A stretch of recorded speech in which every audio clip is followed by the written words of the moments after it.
is Lauren Terrio. I am the secretary for Sustainable Bristol, the new committee we have in town talking about sustainable choices and hoping to get more recycling options and also teach you all about sustainable choices.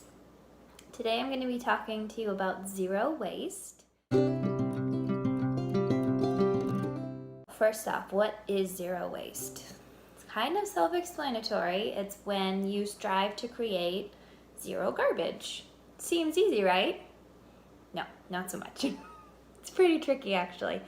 But once you get the hang of it, it will help shape some decisions you make and things you think about before you buy.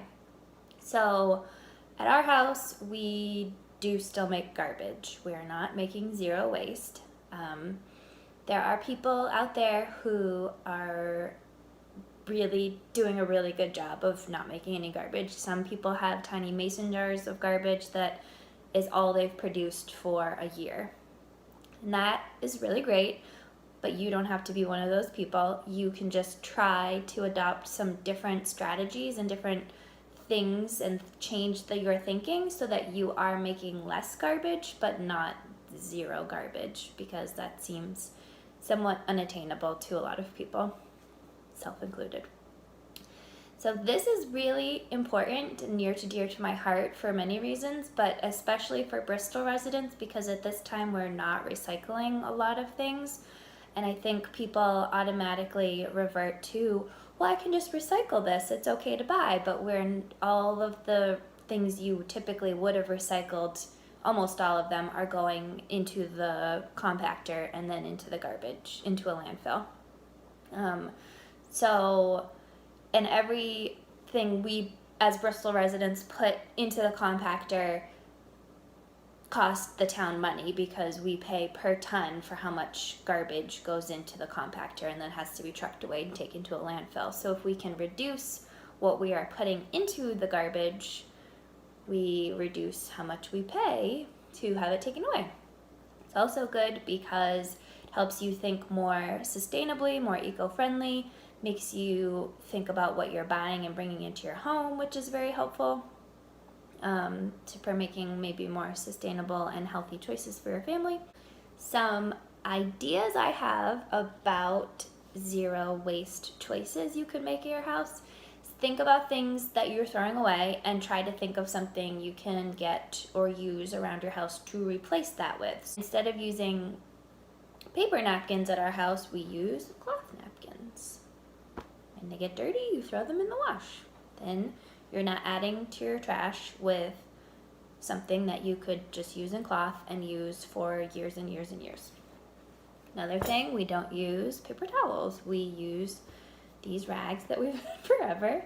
Getting kind of holy, we could get more.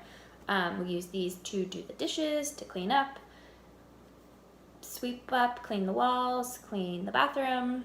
We also have rags we use for that, so we don't really use paper towels for much of anything. These are cool too, Swedish dish towels, if you want to look up those. They're really fun. They get hard, but you get them wet and they soak up a lot of water and you can use them to clean things.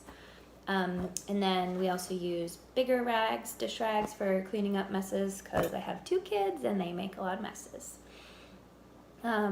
You can also, when I go to work, I take my lunch with me in a Tupperware, bring my own silverware so I don't have to use silverware if I go out to eat, or if I eat lunch at school, at work, I don't have to use plastic silverware. I also bring a cloth napkin to work so I don't have to use anything there. I pack my kids their lunches in these types of containers. You can buy anything really, but if you're not wrapping, so you don't have to wrap anything in plastic.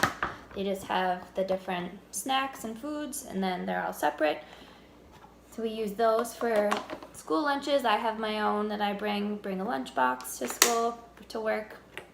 Another thing I think about a lot when I buy things is if I can buy it in a glass jar versus in a plastic jar or plastic container. So I try to buy things in glass because I can reuse the glass, and once I'm not using it anymore, or if it's not the right size or I can't find anything to do with it, I can bring it to the transfer station, and that is recycled and turned into aggregate to make, what's the word? Some aggregate, I don't know, stuff for the road. But I do save a lot of jars, and you can use them for a lot of stuff. Like we have a pickle jar here that I could, you can make anything in, save it, save leftovers. Same with this jar, and then these. My friend used to have these yogurts for lunch, and I saved all these and plant stuff in them, put things in them, make them pretty, anything like that. So zero waste is about just thinking. You can think like, can I reuse this? What can I make with this? What do I have to throw this away? What can I use it for? You can also do these. A friend of mine said she puts all of her, instead of saving things in a Ziploc bag to freeze, she saves her big yogurt containers and puts everything in the freezer in those. So that's plastic, but she's not throwing it away. She's reusing it for some things. Other zero waste options you can do, you can buy things in bulk. There are some stores around here. Some of them are a little bit of a drive, but you can buy almost anything in bulk. Flour, rice, popcorn, chocolate chips, snack foods, pastas, spices. All that stuff can be bought in bulk. So you could save your jars or envelopes or whatever, depending on whatever size you want. You can save those and bring those into a store and have it weighed, and then fill it up with whatever you want to buy, and then check out and pay for it, and then you come home and you haven't brought any more plastic into your house. Another thing while you're shopping is using reusable bags, so you don't have to bring plastic bags home. And then I don't have one in here. You can buy or make produce bags to put produce in, so you don't have to use those little flimsy bags, which is helpful. I also, and if it's things that aren't gonna like go everywhere, like Brussels sprouts or green beans, just put the peppers on the conveyor belt. You're gonna bring it home and wash it anyways. What's the point in using a bag to put it in a bag to bring it home and throw those bags away? No point in that. So just wash it when you get home, and you don't need the bag at all. You can ask people to borrow things. That's a zero waste idea. If you, instead of buying it, you don't, and throwing away the packaging, you can just ask a neighbor or a friend to borrow something if you only need it for a short amount of time. Another thing you would definitely want to start doing if you haven't already, if you are interested in zero waste, is compost. You don't realize until you start assessing your garbage how much food scraps take up in the garbage can. So if you have access to a compost or a friend who composts, you should definitely keep those food scraps out of the trash and either add them to your compost pile or ask a neighbor or a friend if you can add to theirs, because that food waste makes up a big portion of what's thrown away in our town in the compactor that goes to a landfill and doesn't break down because it's buried under the ground in plastic bags full of other things that aren't breaking down either. And if you put it in a compost outside, it easily breaks down. Within a year, you have fresh, beautiful soil that you can grow lots of plants in. So composting is a big aspect of zero waste that I love to do. Another thing is you should make sure before you throw something away, think, can I fix this? Could I repurpose this? Could I use this for something?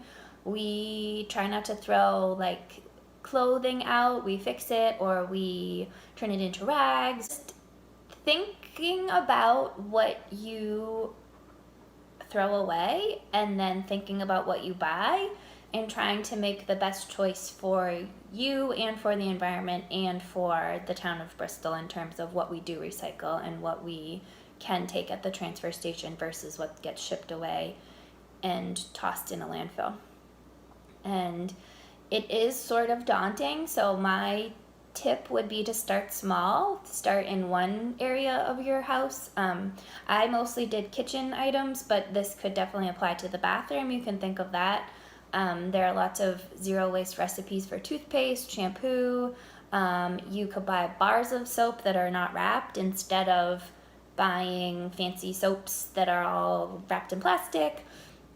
So those are things you could do, or you could start in the kitchen. Just start small. Start saying, I'm not going to buy any spices in plastic. I'm going to try to find some of them in either glass containers or buy them in bulk. They're much cheaper that way anyways, and you won't be bringing the extra plastic into your home. And then it's important to really think about what's most important to you as well. One of the biggest things with my transition into zero waste was what was healthy for my body and for my family's body. So we thought a lot about the chemicals that go into producing a lot of things, and then you think, okay, the healthier options are typically the real foods, not the processed foods. So you're avoiding the chip bag and avoiding the chips. You can have some chips though. We do eat chips a little bit. There are some books at the library you can take out on zero waste. There's a few by B. Johnson and one, I think, by Catherine Kellogg that are zero waste type Kickstarter books that are really good. There's lots of stuff online on Instagram or Facebook or Pinterest. You can look up tons of people and tons of things about zero waste and getting started. There's the Reimagine store downtown that sells a lot of bulk things and things that are good for being eco-friendly, like dish detergent, laundry soap, toothbrushes made of bamboo, toothpaste, I'm trying to think of what else, soaps, things like that. She has really good stuff there. You could buy in bulk. There's two in Concord, Granite State Naturals, and there's the Co-op. There's the Co-op in Lebanon, and there's Peppercorns in Plymouth, which is really nice. They have a lot of bulk foods, and they also sell things that will help you get started on zero wasting. Thrifting is really good too. The thrift stores around here are great. You can buy cloth napkins there. You can buy lots of glassware, things like that. So you just think about not bringing a lot of new stuff into your home to start this. You don't have to do that. You can use what you have at home, and it doesn't have to be beautiful and perfect because you're probably just going to get it dirty anyways. So why get brand new stuff if you could just have reused stuff and turn it into something that you need? I hope this inspires you and gets you started or interested in zero waste, and I can't wait to join you guys for a discussion about this on September 25th, and we can talk a lot more and give ideas, and it will be great to chat. I look forward to hearing from you all. Bye.